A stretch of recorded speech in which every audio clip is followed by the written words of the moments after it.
All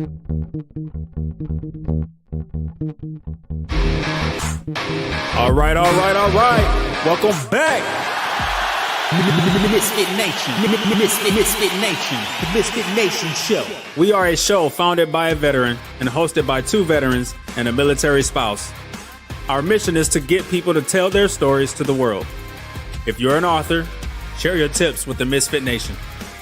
If you're a musician or an actor, our audience needs to know how they too can get into the business.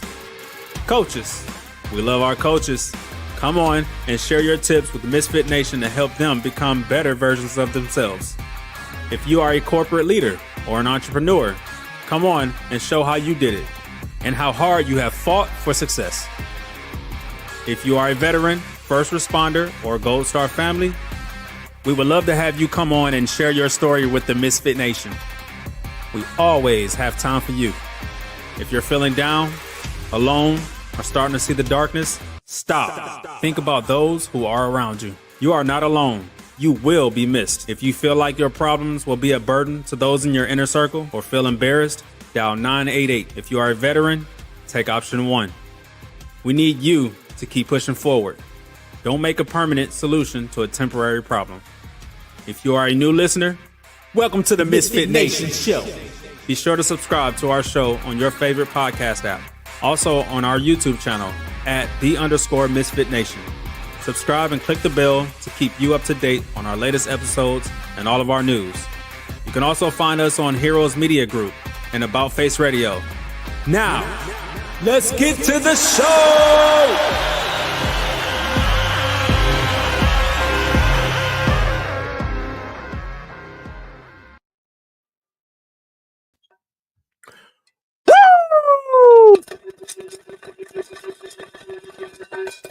All right,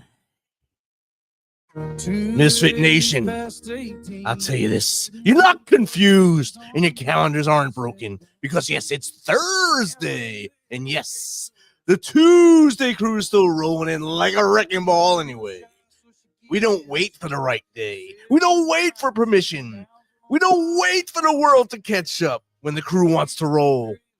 Guess what, Buttercup? We roll, and tonight we're crashing your Thursday with more energy, more attitude, and more misfit madness than the weekday can handle. So forget the rules, forget the schedule, forget that the week is supposed to look like, because we're not about to flip this Thursday. We're making it upside down, turning it into a most chaotic, high-voltage Tuesday you've ever seen. Misfits, buckle up, because the crew's here, the mic's hot, the energy is surging. And Steven and Jake are about to take this wrong day and make it feel so right. This is a special Thursday edition of the ToosDay Crüe. Let's crank it up, boys. Take it home. All right. How you doing, Steven? I'm doing well. How are you? I am good. And hey, Misfit Nation, I want to welcome you and thank you for being here on our 599th show. We're going to kick this straight off into 600. That'll be our next show coming up. And without you, none of this would have been possible. Every like, every share, every subscribe, this is what makes that possible. And speaking of making things possible, Steven, you ready for the big announcement? What's the big announcement? The big announcement. Got it from our producer that the Misfit Nation is the Veteran Podcast of the Year for 2025. Got that award last night. Our producer dressed up in a suit and everything. He was looking pretty. And I tell you what, it humbles me, and I am proud just to be a part of it. And again, Misfit Nation, we couldn't have done it without you. And so we're loving it. We are loving it. Yep. Okay, Steven, we have an awesome guest this week. Yes, we do. The ToosDay Crüe on a Thursday we're going to be spotlighting Travis Landchild. He's a U.S. Army veteran, and his work is reshaping how we talk about trauma, healing, and the veteran experience. He is the creator of Stick Vet Comics and author of From Warrior to Veteran. He blends dark humor, spiritual symbolism, and raw honesty to expose the challenges that all service members face long after leaving the battlefield. His Stick Nation community offers veterans a safe place to heal, laugh, and grow. Hey, I've been around the website. It's pretty cool. We'll talk about more of that in the show. And it's proving that even simple stick figures can tell powerful stories of survival, identity, and transformation. His mission is clear, and it goes pretty much hand in hand with our mission, is to help veterans climb the mountain of healing together, one joke, one truth, and one step at a time. And without any further ado, let's get Stick Vet himself in here and kick this thing off. Welcome. How are you, sir? Thanks for having me, guys. I appreciate it. All right. And hey, we gave about the nickel version of your bio of what you do. Why don't you fill in the other 95 cents, and you can just you can start wherever you want to and just tell us all about yourself. Well, I'm one of the guys who joined the day after 9/11. Big lot of us. I still remember when I went in, there was a Vietnam vet who had a fake ID saying he was young enough to get back in. That's awesome. It was something to hear him screaming, "No, send me, don't send these kids." That warms my heart a little bit. That is awesome. So, but I joined as a mental health specialist because, I know myself well enough, and did a little bit in an inpatient psych. That was the first thing I did. And so I was seeing guys who had a psychotic break in the war zone months ago, and they've been like a zombie on meds, and now we have them. And so I'm seeing like the most extreme result of what the war is doing to my brothers. And then after that, I went to Germany with Big Red 1, where I was part of a 3-man team as the mental health team for the brigade. When we deployed to Iraq in 2006, we were the only mental health in the division, so we got upgraded real quick, and we covered 16 battalions, a population of 20,000, of which in that 15 months, I counseled about 2,800 soldiers. Wow. After that, a lot of critical event debriefings. Every single KIA, I would go out to that unit for 3 days. And then I was at an aid station that it was right inside the gate, a lot of activity. And so we kept our brothers and sister medics going. That was our primary mission, but then everybody else. And then after that, I started working at the Portland Vet Center. Great freaking organization. Just in that it is free counseling for all combat veterans of any era and anybody who's currently in the military that has served. And their records are separate than VA and DOD, so anyone going there can have counseling free of any threat to their security clearance or grounding if they're a pilot. And so it was a space that I could go to and just be a veteran helping other veterans. And I liked that. And it was also unrestricted. I started learning about Native American groups that were doing sweat lodges with vets.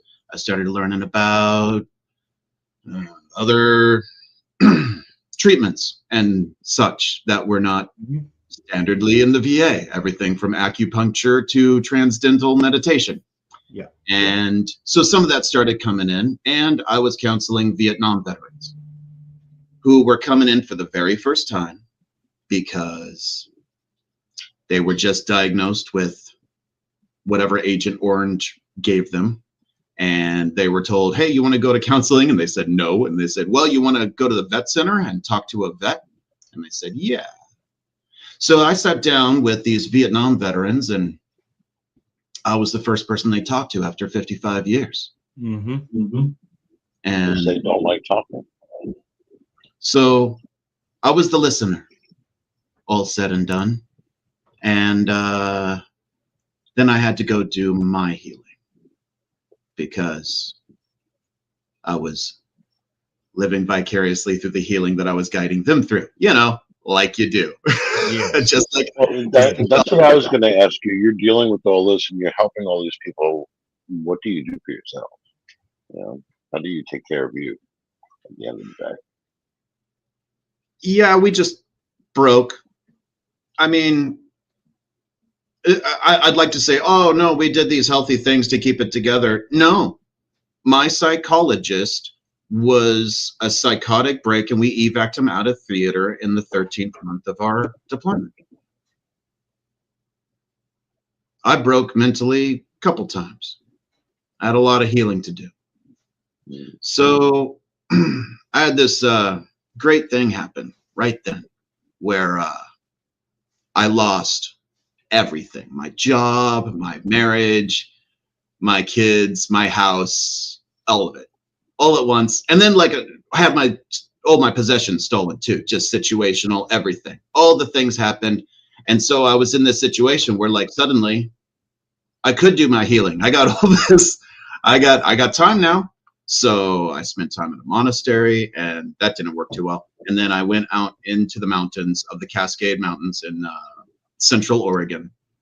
And that's when the path really started. That's when another Native American group found me out there. I used to camp I'd go back and forth between these two mountains. One was where one of my guides were, and then I went to another, and that's where I met this Taoist hermit who still lives out there in the mountains. Maximilian is still out there. He's a great soul. It's hard to find him. I have to go out there for a week before I finally find him and get to interact with him again. And so I really did the whole thing where, go out and live in the mountains for a while. And I'd come back into society and spend time with my kids, but I dedicated my life to the path. And so that's not something people can do. Not everybody can be like, hold on, I got to go to the mountains for a few years. That's not an option. Like I said, I had the benefit of loss to be able to have that opportunity. Yeah. And so now what I teach, my book, Warrior to Veteran, is how to do, the things I did in a situation that is more realistic for the average person, because Sweat Lodge is great. But, it's actually a lot like a sensory deprivation take. It's kind of similar. The stuff that I did with the Vision Quest and such, I've done similar work with meditation guidance that was in a city, in a cool place. But it was like, you don't have to go through these extreme things in order to, find the tools you need. That was my path, maybe. But so I try and take the things that I learned and break them down into basic, tangible steps that veterans can take. And that's the whole point of the book and my YouTube series, is to try and take everything that I've listened to and everything I've learned and just be a signpost pointing the way uphill towards your next step. Yes. And, you're talking about getting back into nature. I horseback ride. I don't go out and live on we have horse camp, go out and do that. But that is some of the most healing, you're in nature, you're with this horse, you have to take care of this horse while you're out there. You have to take care of the people that are with you. And generally it's Mrs. Holland that goes out there with me. And it gives you purpose, and plus gets you back to nature. And it makes you feel so good. Yeah. Yeah. Equine therapy is an amazing, they're very empathetic animals and can really take over your energy You know, 'cause Yes. there's, you know, yeah. My mentor did Esquian therapy later on. That's what he does now. My Vietnam veteran mentor. I've had probably a dozen mentors. That's one part of this path is always seek guidance of your elders. Doesn't matter if they did it right. Even if their guidance is don't do what I did, it still is good. You're still learning something. So yeah. Stephen, that don't mean that you can ask me for advice. I wouldn't. But okay.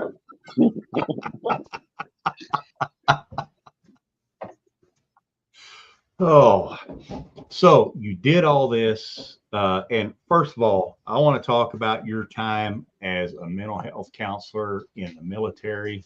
I'm going to tell a little story here. I told you I was going to tell this story. Second tour, I was in Baghdad. I was not with my unit. I was with another unit. And it wasn't a good time. I was going through a divorce. Stuff wasn't really good out on the battlefield. It was bad, as a matter of fact. And I had a new girlfriend who was later to be my wife. And we'd only known each other a short time before I deployed again. And it was a rough time. And I just happened to be passing by y'all's building there on the Liberty Base Complex, saw the sign and said, you know what? I'm going to go in and talk with somebody who, I'm not going to say doesn't have any interest, but is not connected to my unit. So I went in there, told the specialist or sergeant behind the desk, hey, I need to talk to somebody, and boom, got me in there. Talked for about an hour and a half, immediately felt better. Wasn't embarrassed about it. Thought I would be, but I wasn't. And then I shared it with everybody else. I said, hey, go do this. It makes you feel better. I mean, I don't know, it's almost like it gave me a new lease. And I just, thank you for being a counselor and doing what you did. That I don't know how many people that you had. Well, you said that you helped. I was one of those statistics that your group helped, and I am forever grateful for that. So thank you. Appreciate it. And thank you for going. You know, we had to deal with the constant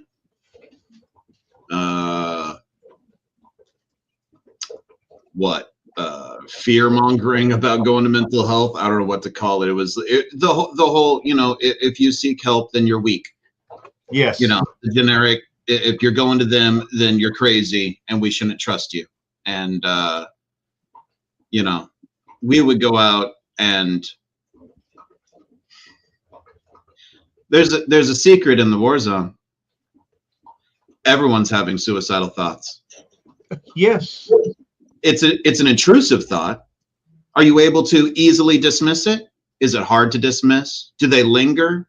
Is there like way too many more a day than you can handle? That's the important question. It's not if you're having them. Are you kidding me? It's a war zone. You're probably having them. And if you're not, now I'm a little bit worried, because what kind of sociopath doesn't have intrusive suicidal thoughts while they're living in a war zone surrounded by every single aspect of death? Like, it's just a thing that's going to happen. so quit acting like you're not, you know. And so that was kind of a nice reverse. Like, if you're not having suicidal thoughts, then you're really crazy, and I might have to evac you out of theater. Like, that's kind of what the attitude I'd take to get them. Oh no, I have them too. Yeah, it's totally normal. You know? And so like, but then they're like, oh, we can say these things and it's not a bad thing. Oh, okay. Yeah, and it's so much better to get that out in the open and talk about it. That's Bruce Banner and the Avengers. That's my secret. I'm always, there's always something. There's always something going on. Like somebody will walk up to me and say, "How's your knee feel today?" My knee always hurts. You know what? I just go through the day. It's always there. The pain is always there, but I just work through the day. You know, that's how life is sometimes. You hide it and you just move on. Hey, Stephen, got a question popped up for you in there. You see that? Yes, I love. I love them big guys. Cagney, are you feeling better? Am I high or are you on Thursday? You might be high. It is Thursday. We are here, but I'm fine. I'm doing good. It's okay if you're high, though. If it was up to me, I'd be high. So your book. Let's talk about your book. You told an interesting story about how you were writing your book, you failed, and you just couldn't get through the book. Tell us a story about how you ended up writing your book. So, I'll tell the whole story. Okay. So, I started working at the vet center, like I said, and I kind of have a mental break, stop there, lose everything, start my path of healing. But it's in that vet center time, right about then. I'm working there, and I'm like, and I call up, can't use their names. I call up the other two on my team of three. Okay. Pete and my brother. We'll go with that. Pete was the psychologist that evac'd out of theater. He was also working at the vet center, and all of us were like, well, our mission never ended. My enemy is still the demons that soldiers were acquiring in the war zone, and I would help them, make a good first impression with this new relationship that they'll have. And now I'm dealing with veterans that have to live that life, and that's when it really starts. It was like, oh, okay, so everything was just to get to now. And so we started this mission, and we had this dream of writing a book of everything that we learned, going out on stage and teaching.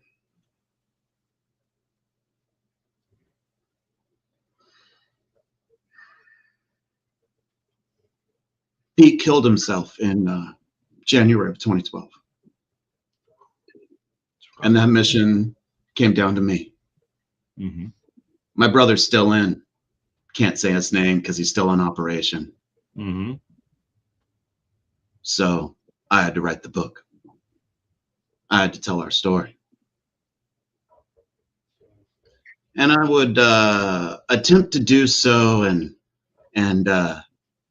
create a whole cover-to-cover book of insane ramblings that just did not make sense.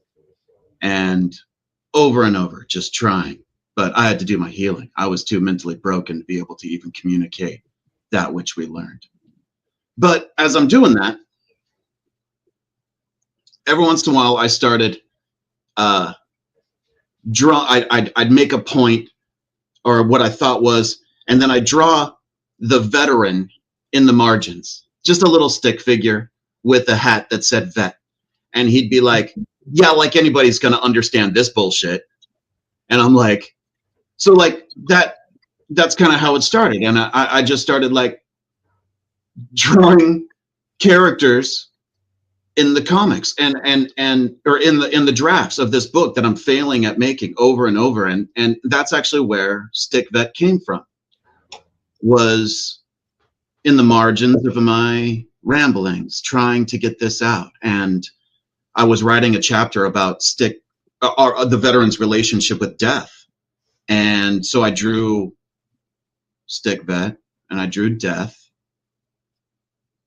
And I changed Stick Vet to where he has a smile now. And that's all I did. And I was like, that's what I'm trying to write.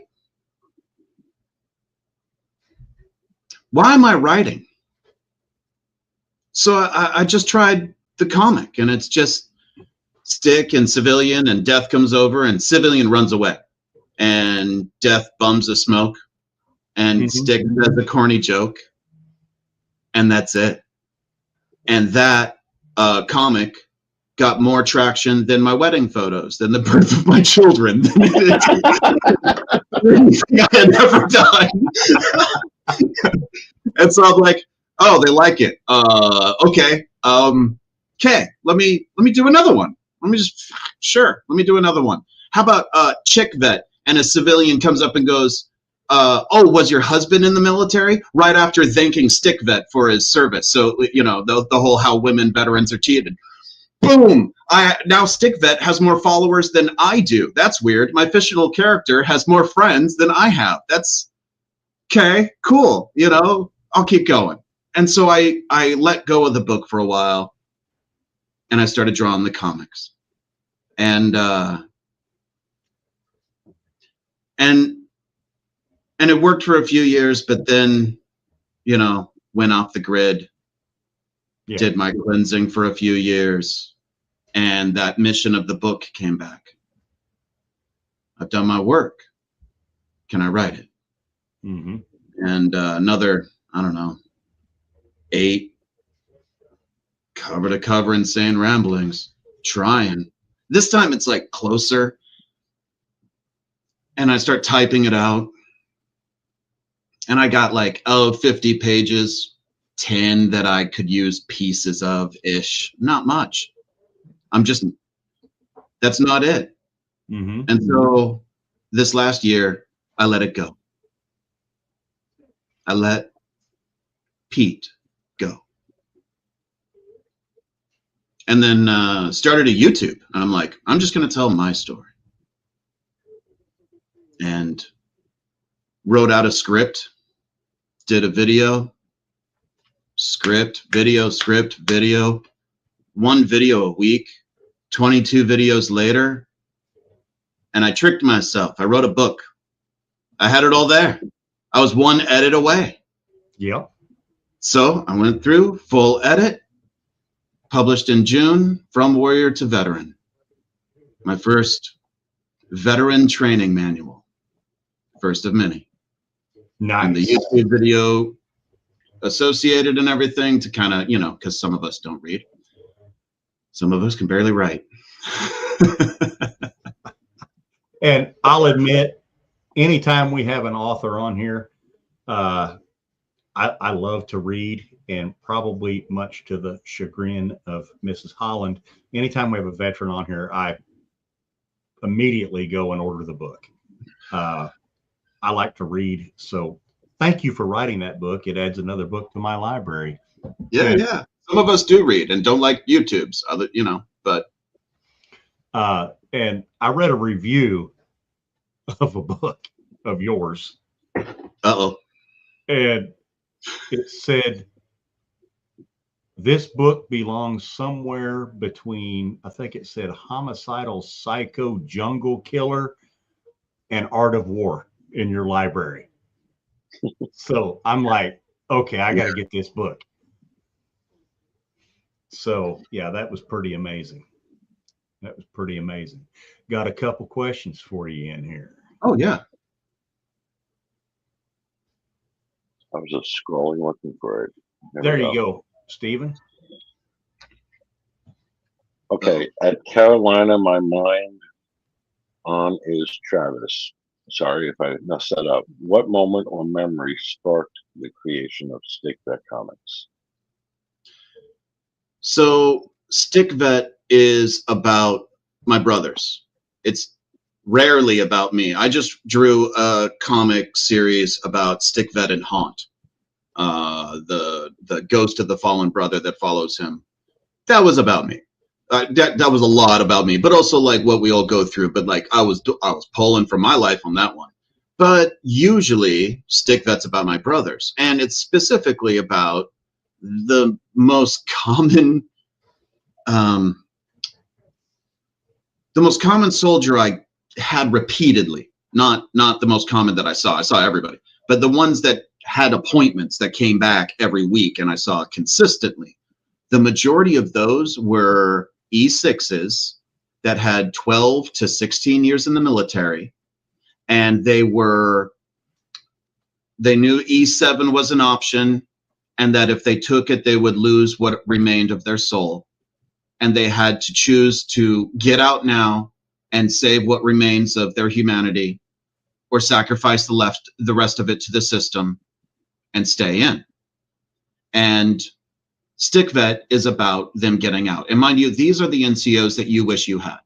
These are the platoon sergeants that if you didn't have that, you were like, man, he's like taking the brunt of the bullshit for his guys. And I wish my guy would do that. We're just having to deal with the whatever. So like that's who Stick Vet is. It's the best case scenario soldier, the soldier we aspire to become. Yes. Still has all these issues in civilian sector. It doesn't matter how awesome of a GI Joe you were and all the training in the world. Guess what? You're still a veteran civilian sector with the entire gauntlet of problems. It's not like better soldiers have less problems as a veteran. Nope. And that was part of the point of like, this is the best of us. Stick Vet is our leader and he's having issues. Well, shoot, of course the immature private that got out is going to have an even harder time.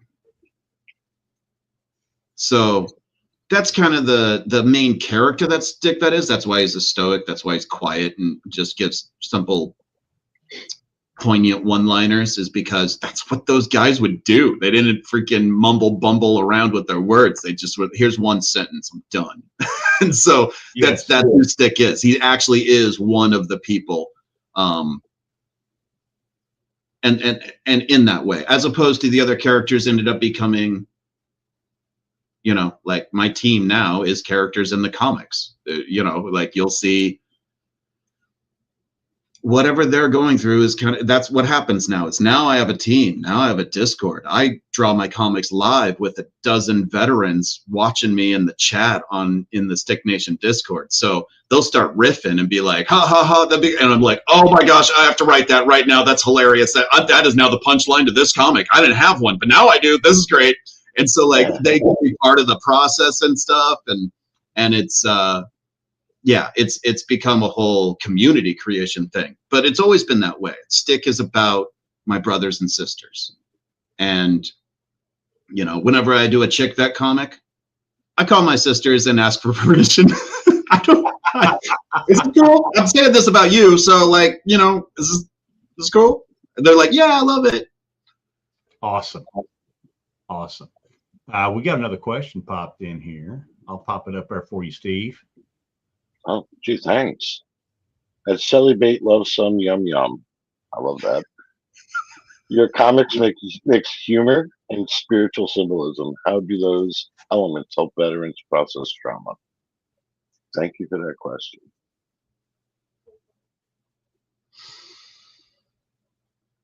Firstly, it's normalization. Go to Facebook and go to one of my comics that's really pushing. Look at the comments.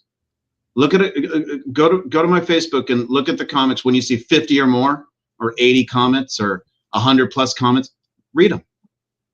Read the long paragraphs that our brothers and sisters write, pouring out their feelings and truth right there in a freaking social media setting with trolls and Karens all about, ready to cancel them, and they still just do it because they putting themselves out there. My message inbox is full of it, but the normalization. I thought I was the only one. How did this guy know how to write about my life? It's also, then they get in the comments and they read 40 other people saying that, and they go, oh, this issue that I thought was only me is actually super normal, and it's mostly all of us or a lot of us or whatever, and you so it's like, oh, okay, well then if this isn't an individual thing, then it's a thing you can work on now, and you are taken out of the helplessness of the cesspool of your life, and actually just in the normalization you have a little bit of light towards that which you can do about it. Yes. The second piece, because you brought up the spirituality, is the demons that I draw, because it started with death and stick, and then I drew predator and prey and witness, and then guilt and shame. Addiction is coming. I still have to work on the symbol. I drew propaganda, hypervigilance, ego, the fear of being the weakest link. Yeah. These are aspects of ourselves that we can change. But if you identify yourself as that, you're screwed. So by drawing them as demons. I'm saying that's not you. It's something you got to deal with. You have a relationship with this thing. Yes. But it's not you. It's what you carry and what you have to let go of. Yes. Definitely have to let go of it. Definitely have to let go of it. We are going to take a little pause right here for a public service announcement, and we will be, well, we're going to stay live, but we will be right back. Misfit Nation, as you know, one of our main missions is to keep you here for tomorrow. And we hope to do that. And we just want to let you know we love you. We want you to be here tomorrow, because tomorrow will not be as beautiful a day if you're not here to share it with us.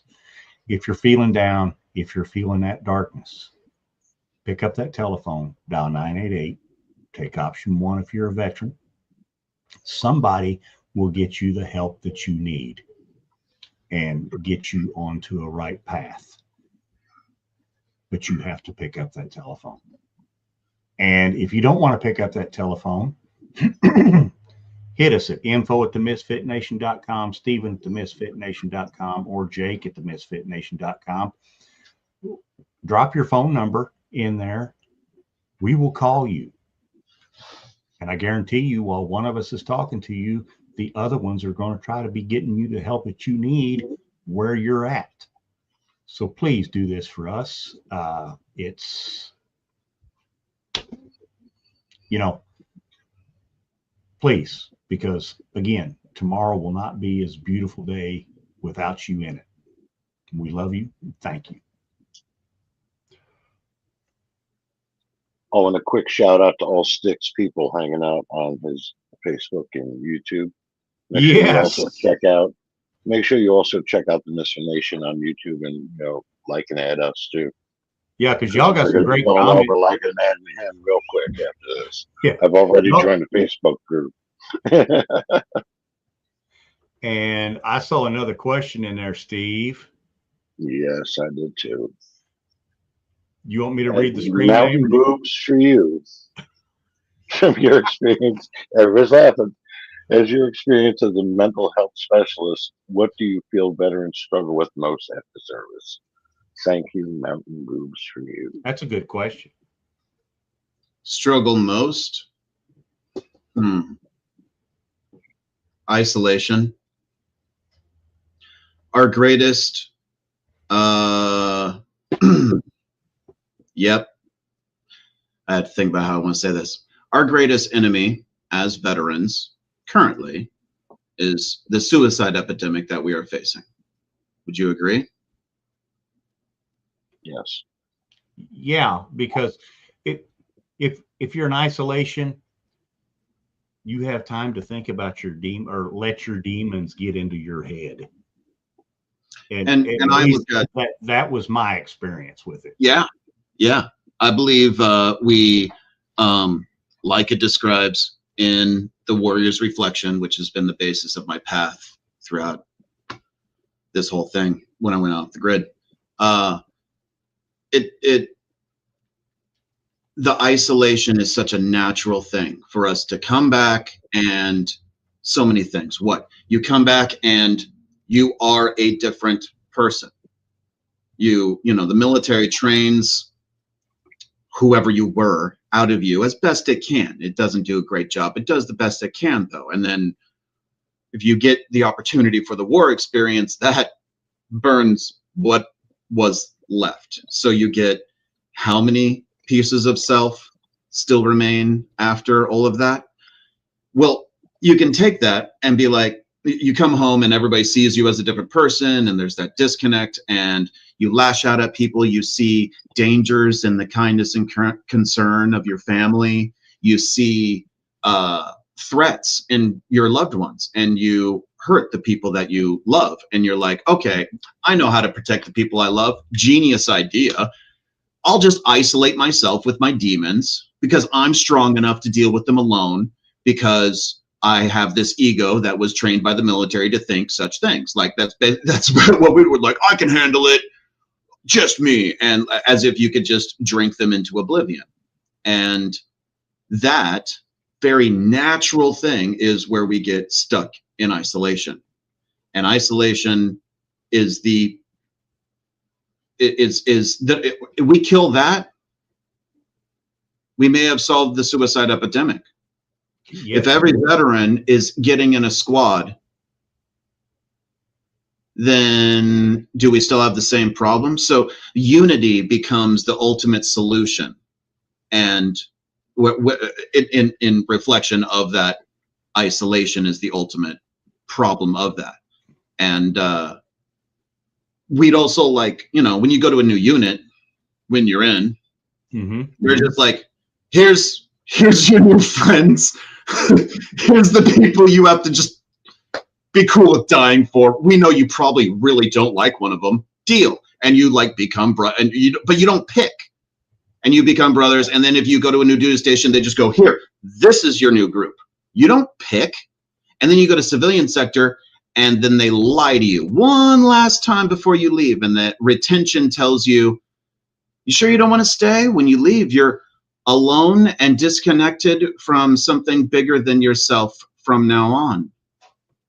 And it's a lie. No, you're not. You're still connected. There's still a brotherhood. You just have to find your own frickin' squad with the veterans who are also isolated within a 5-block radius of your dumb self. Like, that's the thing that has to happen. And so it's kind of a grassroots movement in order to create that social change in the veteran community. This is the core of my mission, is to create that grassroots movement to,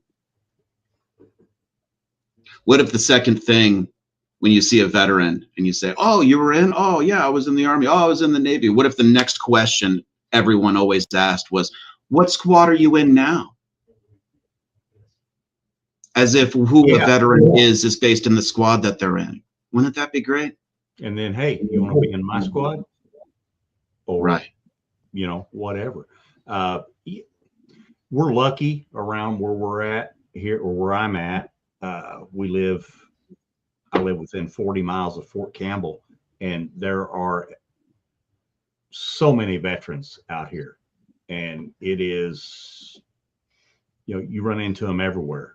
And I always try to go out. If I see somebody with veteran paraphernalia on the back of their vehicle or whatever, I go out of my way to say, hey, brother, where'd you serve? And it's great. If it's a Marine, I always carry extra color crayons with me to give him in case he wants a snack. But but yeah, and because deep down, everybody wants to be a part of something. And it's just great to open up that door to people, and to have people open up that door to you. And it's really a good thing. Well, and in isolation, you're also helpless, because all of our training is squad-based training. You got to remember, like, take a door team. Okay. 4 people in order to go into a hostile door. The one position, all he does is look left. He's going to look right. I don't have to look right. I trust him with my life. And now that veteran does that over and over and over and over and over, freaking until to where he does it in combat, and he's able to do it. And now he's in civilian sector, and you wonder why he can't handle going into an interview by himself. How dude? You know what I mean? Like, of course, you can't do anything. What can you do you have to have that squad right before you go in, because we have this training that's like, no, we have a weird codependent enabling kind of like relationship with each other. But on the flip side, we are able to do more than any one person can ever accomplish as a group. Yes. And you lose that when you're alone. Yes, we can. Another question, Stephen. A couple of them. As Sergeant of Men, most of the women I had in combat would not seek help, and the men were forced to go 90% of the time. It was not stigma. It was not wanting to miss out or FOMO for you younger folks. How do we change that way of thinking? The women didn't want to go, the men were forced to go.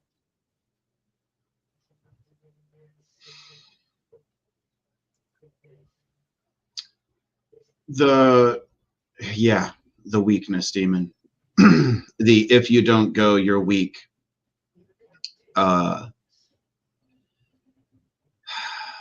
When you're in the stigma, man,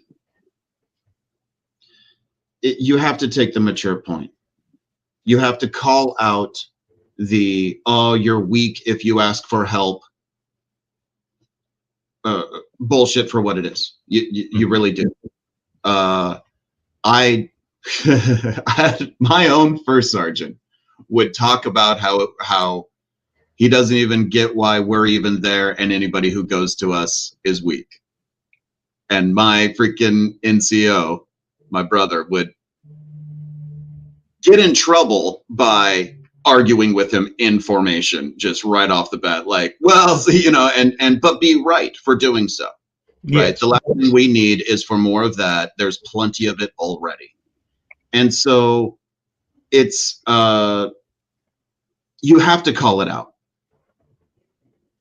You, as if it's the ridiculous, immature thing that you're sick of putting up with a little bit. You got to call it out for what it is. And I would see NCOs do this, where like they'd catch someone being like, "Oh, you're gonna go see the crazy, you're gonna go off to see the wizard," and some NCO would light that guy the frick up for shaming him for seeking help. Yes. But that NCO was a rarity. He was the NCO in that platoon who would do that, and the other ones wouldn't. Yeah. So it was a rare reinforcement, but that's what's necessary, whether you're in a leadership position or, low enlisted. It's taking that mature stance. Yeah, and I'm so glad that the stigma is getting erased, because I'll go back. I joined the Army in 1986. I was going to say like 1942 or something. Shut up. And there was a stigma there as well. Okay, nobody even knew that there was mental health counselors. But you didn't go to sick call, period. Right. I mean, unless you had like a bone sticking out of your leg or was like bleeding profusely and it wouldn't stop, you didn't go to sick call, because there was a stigma associated with that. I would hate to have seen what would happen to somebody back in those. Hey, I need to go see a mental health counselor. These people would have had you in a straitjacket. And I'm just glad that stigma is being erased. You go to the gym, you take care of your body. You got to take care of your head too, because oh yeah, that's what controls it all. Got another one, Steven. Yeah, no. Oh, there it is. Okay, this one. At got shot, fell, got up, and stuff. I love that. What inspired you to write From Warrior to Veteran, and how does that path reflect your own healing journey? Oh,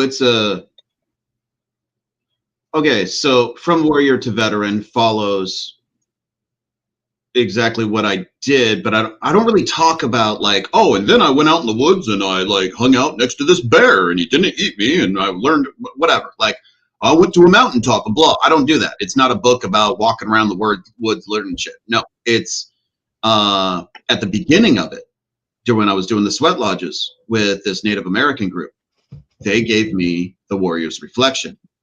And the Warrior's Reflection is a Nez Perce poem. You can kind of call it a poem. It is it's from their oral tradition. So this is hundreds, thousands of years old. Who knows? It's just part of the oral tradition of the Nez Perce Native Americans. And it goes through all the aspects of what it means to become a warrior from the perspective of a boy being warned by his elders of the path that is before him. And so this goes through. Do you mind if I read it? Yeah. Do it. It's your show.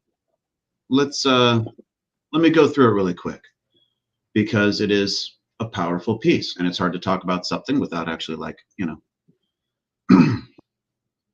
The warrior's reflection. They said I would be changed in my body. I would move through the physical world in a different manner. I'd hold myself in a different posture. I would have pain where there was no blood. I'd react to sights, sounds, movement, and touch in a crazy way, as though I were back in war. They said I would be wounded in my thoughts. I'd forget how to trust. And I would think that others were trying to hurt me. I'd see dangers in the kindness and concern of my relatives and friends. Most of all, I would not be able to think in a reasonable manner, and yet it would seem like everyone else was crazy. They told me that it would appear to me that I was alone, even in the midst of people, and it would feel like there was no one else like me. They warned me that it would be as though my emotions were locked up and I would be cold in my heart, not remembering the ways of caring for others.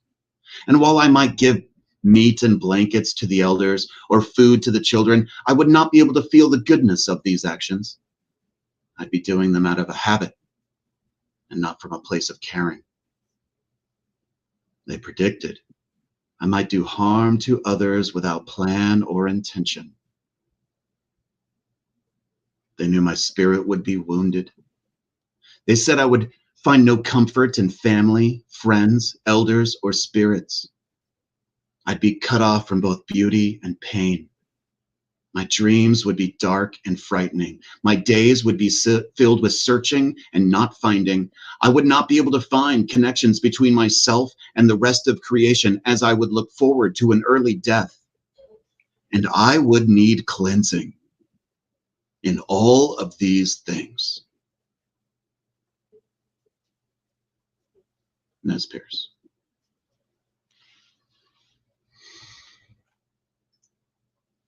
I took that, and I did every single step. I created a mantra opposing each step.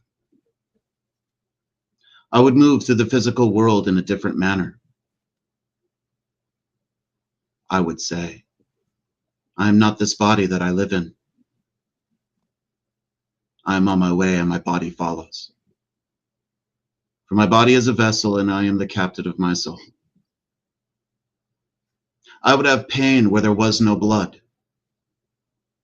I would say, my body's pain has nothing to do with who I am. My body's pain has nothing to do with who I am. In each piece, I had a meditative mantra, and I would, Okay, so I was like out in the middle of the woods, and I was hanging out at hot springs, and there was this hot spring that had a 115-degree top pool and 4 pools, waterfalls to each one, and I just go and sit under the hot spring waterfall and meditate for hours on end, repeating these mantras over and over. You know, using the hot water to make it easy for me to just stay there in that moment. It's kind of like meditation cheating a little bit, but it worked. And in that, I also had to do work, whether it was from my guide or my guru. I had to do the work. And I had to, like, you know, go to mountaintops and listen to the wind. And I came back and I told her the lessons that the wind, I thought, taught me of a week spinning on the wet mountaintop. And she said, that's good stuff. That's not what the wind teaches you, though. You need to go back. And I'm like, what is a specific message? So, like, I had to, like, do my spiritual work in a very, you know, natural, out in the mountains way.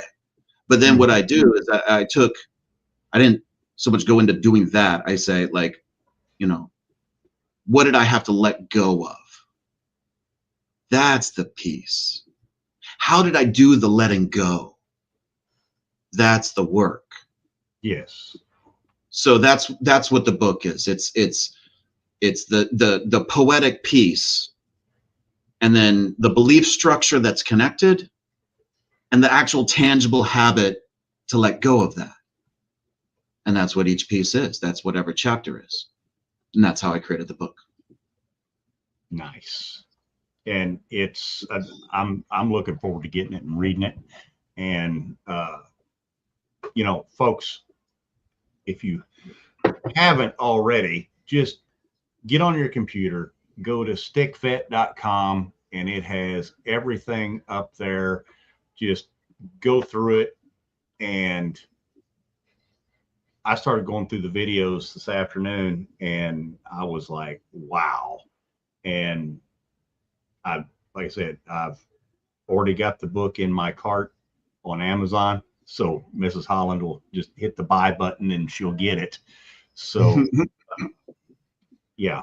And if this can get people on the way to healing, that's, and like we say on this show, if we help one person, our mission is complete. But, you know, we want to help everybody. That's our goal. And with this mindset, especially, you know, having a squad, having a tribe, you know, having that group of people that, you know, that you can call. And, you know, I've probably got a few people in my life right now that I can call up, and it's like they'll be on the first thing smoking and get here. And I would do the same for them. And I'm sure there's a lot of us out there like that, and realizing that there's basically everybody's going through the same thing. And all we have to do is get together and talk it out. That's what I'm doing now. So what I'm doing now is I'm taking these pieces of the Warrior's Reflection that I did in videos, and every Tuesday and Thursday in my Stick Nation Discord, I have what I call a not a counseling group, because it's just a group of veterans with no counselors. And we watch the first piece of the Warrior's Reflection, and we just go into one of those pieces, because it's a lot. It's a lot. And so we just listen to one, and then we have an open discussion and talk it out. How's this relate? What do you have questions? Da da da. And it's a way of going through and trying to apply this work to our lives as a group. And so that's, if this poem was something that hit you and you want to learn more about in an interactive way, check out Stick Nation through the website. It's on there. All right. Well, I will probably end up following and joining and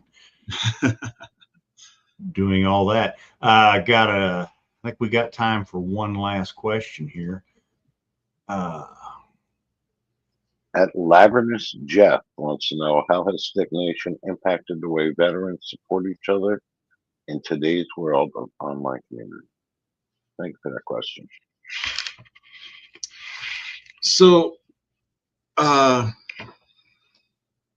Stick Nation is my newest invention. It after I did the Warrior's Reflection, I was like, it just kind of made sense. And I couldn't figure out how to like do this on any other social media, which is why I'm on Discord. So Discord allows me to do it kind of like a watch party / group counseling with a stage and control who's talking and stuff. It just works. So we started doing it, and you know, I really thought it's hard work, right? Like it's group work. And so I thought, you know, people will be like, oh, what's this? And never come back. You know, that's kind of what I thought. I'm like, this is work. You know, it's like, hey, let's start a workout group, and everybody shows up for the first run, you know. But no, every session's been between a half dozen and 24 people. We're so because we do it on a stage, people can just chill in the audience and listen, and they don't have to like interact. They don't have to, they can just sit and listen and absorb, and they don't have to have the social pressures of doing anything. And so people sit there in the audience for a few weeks, and then they start coming up on stage when they're ready to do the work and engage and everything. So because of that, we now have people that are, we call them stick-minded people. We have people that are doing the work you know, they're chiming in from time to time in the Nada groups, but they're also like in the Discord doing the work consistently. We have channels.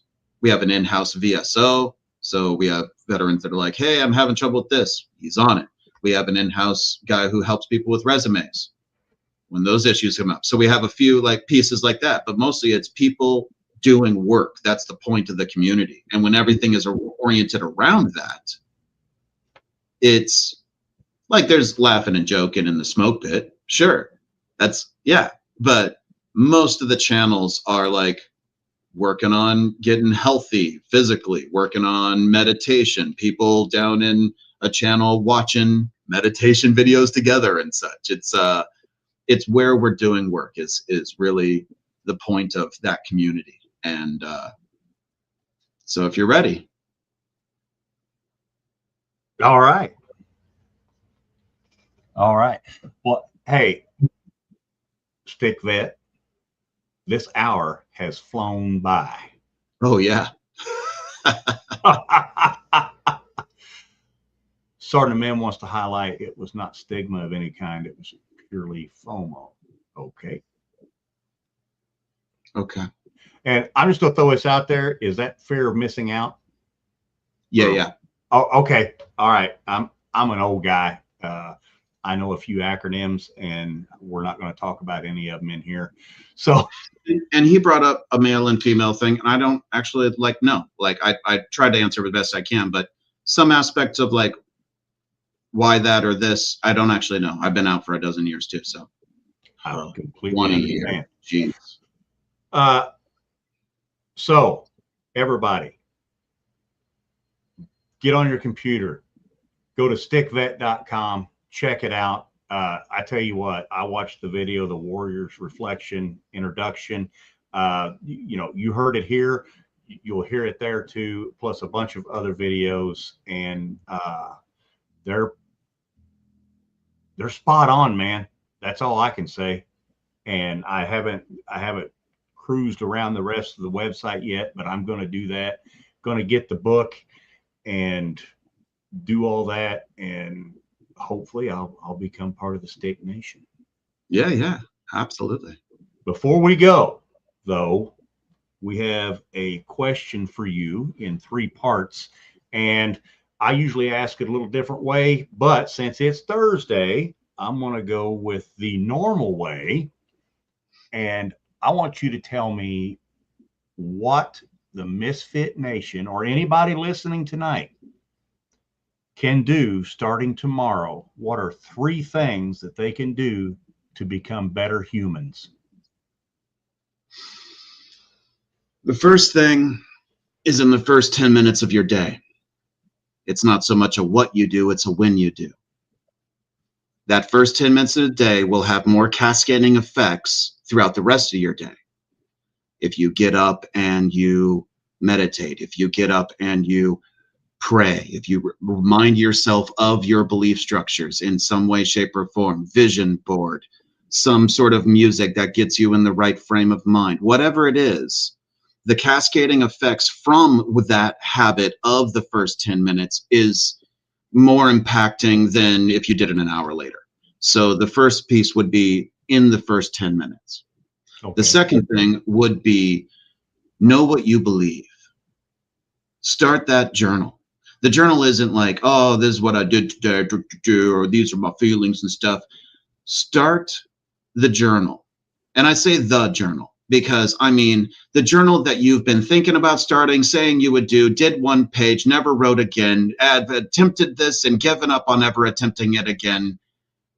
Start the journal. But this time, write down what you believe. Okay. If there's 100 things that you could believe in, try and write all 100. It's hard. And then you remind yourself of that every single day. Okay. To keep yourself on your path. The first 10 minutes, remind yourself of your beliefs, and the last 10 minutes. The last 10 minutes determine your entire sleep, your sleep hygiene at the end of the day. Just like the cascading effects of the first 10 minutes, your setting yourself up for failure or setting yourself up for success. If you're going to sleep with a phone in your face and an anxiety running through your brain that you can't actually feel as you're numbed out, you're going to have consequences the next day. So Okay. it's a cascading negative effect if you're not doing what's healthy in that last 10 minutes. That would be my 3 things. All right. All right. Fantastic. Folks, you heard it here first. Travis, I love this chat. It was It was funny, and then it was intense, and then it was funny, and then it was tense, and it was great chat. I loved it. yeah, and I tell you It was what, like I in want your to face, and then it was backed off and relaxed. I want to thank all of our Misfit Nation listeners that are out there this evening. I want to thank all of your listeners and followers that got on here this evening, and just all the questions. Yeah, the Stick Nation, they were in the chat. They were going. I Oh, love it. yes, they were. You know, Oh, yeah. yeah. Here's to you, Stick Nation. You all are This great. was- You should hang out with us more often. Yes, yeah, we welcome you to this side. Come on in. But Travis, thank you for being here. You write another book, hit us up. We'll do this again. Absolutely. Will do. We will do Thank this again. And like I said before, we're all here for one another. So need anything, give us a holler. Will do. Absolutely. All right. Thank you so much for having me on. Hey, you are so welcome. Misfit Nation, we'll catch up to you next time. Make sure you check out tomorrow's show. It is going to be, I believe, at 9 o'clock in the morning, Central Time. It's Show gonna be 600. It's going to be 600. show number 600. Okay, so make sure and check that out. Hey, y'all have a great evening. We love you, and we'll see you next time.